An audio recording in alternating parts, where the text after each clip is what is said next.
24 घंटे दक्षिण ओडिशार किछि जिले में काम बां स्थान में कि गोटे कि दुटा स्थान में हल्का मध्यम वर्षा रेकर्ड कर सर्वाधिक वर्षा रेकर्ड कर कलाहांडी जिलार भवानीपाटना 18 मिलीमीटर। वर्तमान गोटे घूर्णिबलय पूर्व बंगोपसागर दक्षिण पूर्व बंगोपसागर एवं संलग्न दक्षिण अंडमान सागर उपर अवस्थित रही जहाँ जोटा कि समुद्र पतन ठारू 5.8 किलोमीटर उच्चता पर्यंत व्यापी। यार प्रभाव रे 24 अक्टोबर 2025 रे दक्षिण पूर्व एवं संलग्न पूर्व केंद्रीय बंगोपसागर रे गोटे लघुचाप क्षेत्र सृष्टि होगार संभावना रही। यह पश्चिम उत्तर पश्चिम दिग को गति करिबो एवं अधिक घनीभूत होबार संभावना रही परवर्ती 24 घंटा मध्य।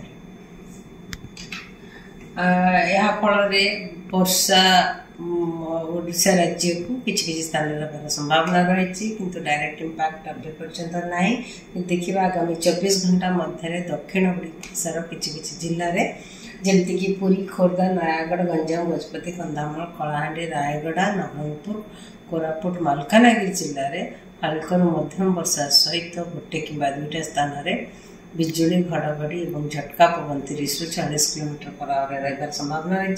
से येलो अलर्ट जारी करा जायछि।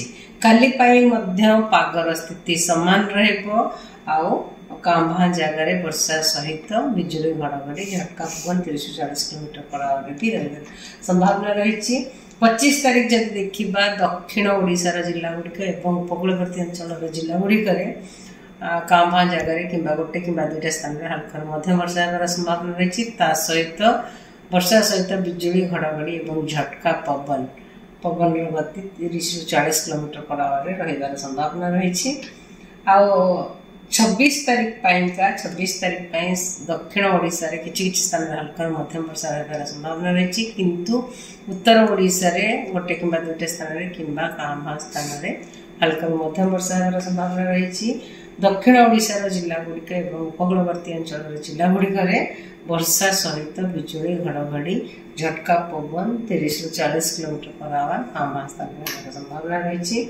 27 तारीख रे दक्षिण ओडिशा रे अनेक स्थान में हल्का मध्यम वर्षा होगा सहित उत्तर ओडिशा रे किछि स्थान में हल्का मध्यम वर्षा होगा संभावना रही। सहित राज्य जिला गुड़िक किछि स्थान में हल्का मध्यम वर्षा सहित बिजुली घड़घड़ी और झटका पवन 30 ରୁ 40 किलोमीटर पर आवर रही संभावना रही।